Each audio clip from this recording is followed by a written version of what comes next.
Hello बच्चों, आप कैसे हैं। आज हम संस्कृत पाठ 3 अभ्यास करेंगे। इसके पहले भी मैंने आपके लिए वीडियो डाल दिए हैं। अगर आपने वो नहीं देखे हैं तो आई बटन और डिस्क्रिप्शन बॉक्स में जाकर देख सकते हैं। अगर आपको मेरा वीडियो अच्छा लगे तो लाइक करिए, सब्सक्राइब करिए एंड शेयर करिए। और आपको इस पाठ से रिलेटेड कोई भी क्वेश्चन है तो वो आप मुझसे कमेंट बॉक्स में पूछ सकते हैं, और कोई सजेशन देना चाहते हैं तो भी कमेंट बॉक्स में डाल सकते हैं। इसके लिए आपको मेरे वीडियो में एंड तक बने रहना पड़ेगा।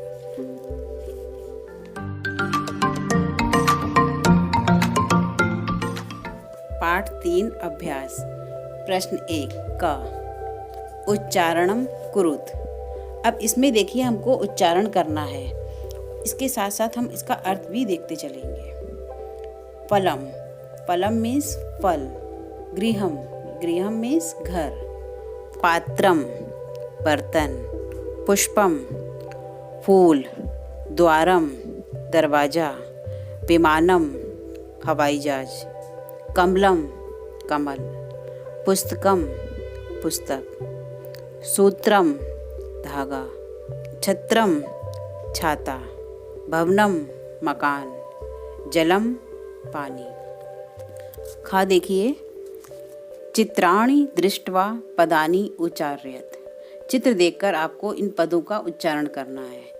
इसका अर्थ भी देखेंगे। पर्णम, पर्णम मीन्स पत्ता। क्रीडनकम, खिलौना। नारिकेलम, नारियल। संगणकम, कंप्यूटर। वातायनम, खिड़की। सोपानम, सीढ़ी। उद्यानम, बगीचा। उपनेत्रम, चश्मा। कंकितम, कंघा।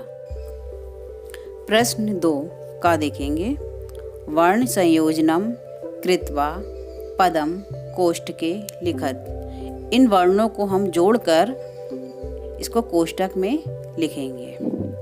यथा, जैसे प प्लस अ प्लस र प्लस ण प्लस अ प्लस म। अब देखिए इसमें प पर अ का स्वर निकल रहा है तो हमने प लिखा। रा आधा वर्ण है, इसमें कोई स्वर नहीं है, इसीलिए तो हम इसको आधा लिखेंगे। ण प्लस आ ये पूरा है तो इसका रा हम ण के ऊपर बना देंगे, आधा रा। मा में कोई स्वर नहीं है, हलंत है, हलंत लगाएंगे। पर्णम।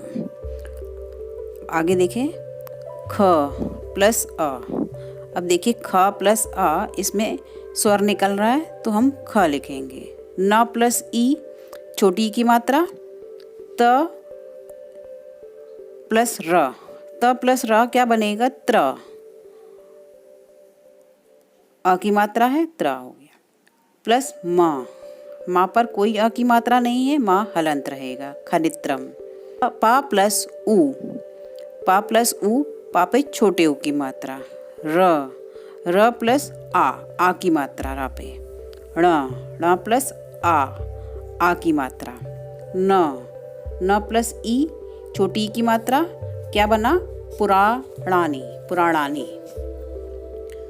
प प्लस ओ, अब पा प्लस ओ, पा पे ओ की मात्रा।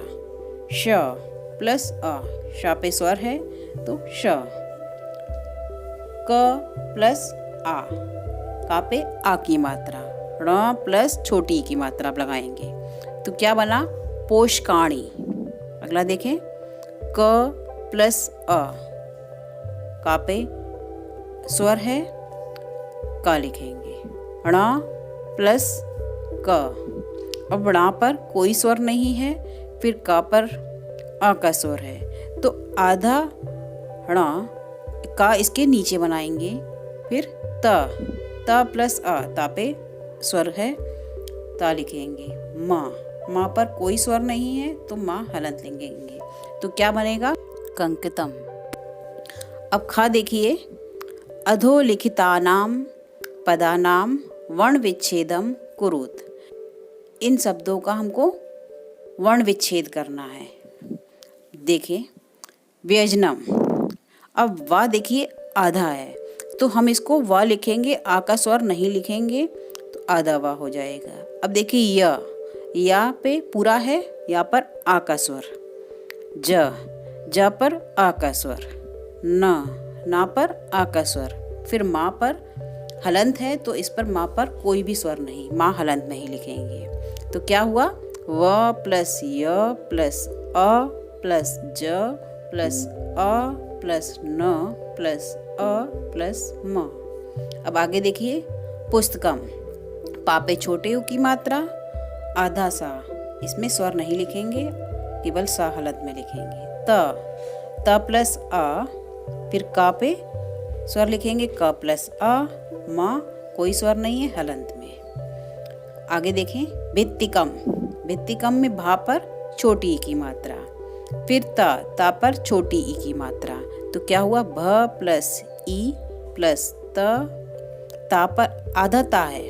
देखिए, आधा ता है और पूरा ता है, तो 2 बार हमने ता आधे के लिए भी लिखा, फिर पूरे के लिए 2 बार ता लिखा।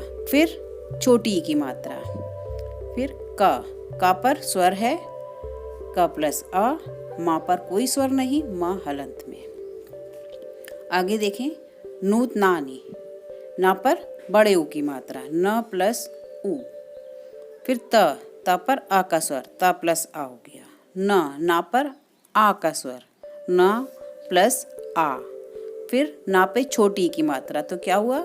न प्लस ई। आगे देखें, वातायनम। अब इसमें व पर आ की मात्रा, तो व प्लस आ। फिर ता पे आ की मात्रा, त प्लस आ। या पर कोई मात्रा नहीं है, स्वर है, य प्लस अ। ना प्लस अ। फिर माँ पर कोई स्वर नहीं, माँ हलंत में हो गया। उपनेत्रम। देखिए, ऊ पर कोई मात्रा नहीं, प। फिर पा पर देखिए आ का स्वर, ना पर ए की मात्रा, त्रा। अब क्या लिखेंगे त्रा के लिए? त प्लस र, फिर अ की मात्रा प्लस माँ, कोई स्वर नहीं तो हलंत में। अब देखें प्रश्न 3।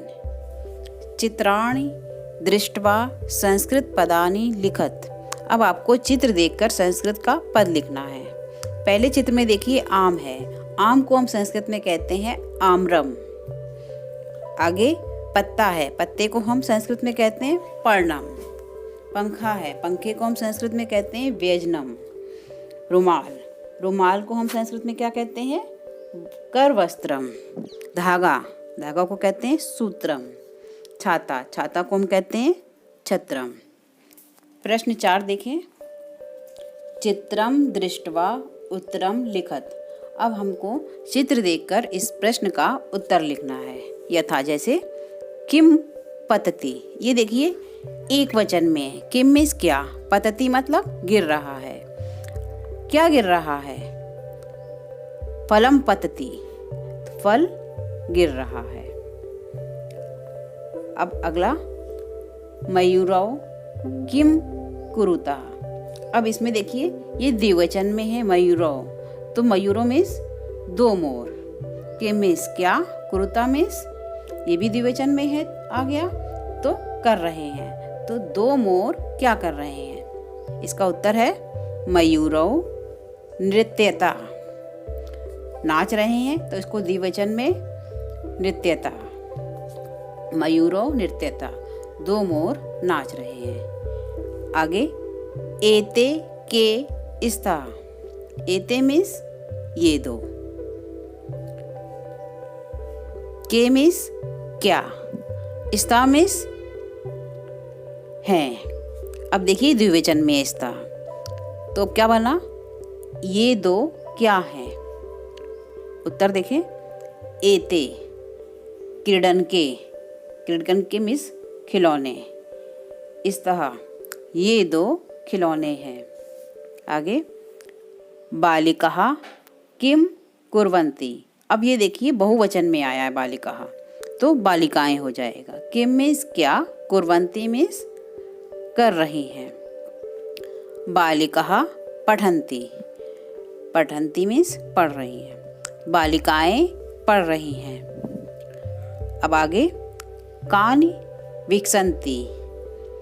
कानि ये बहुवचन रूप है, तो इसका मीन्स है क्या। विकसन्ति खिल रहे हैं।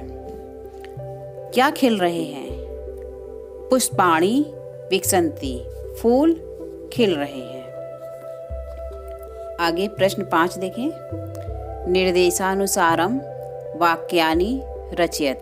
निर्देश के अनुसार हमें वाक्य की रचना करनी है। यथा जैसे हमको दिया है एतत् पतति।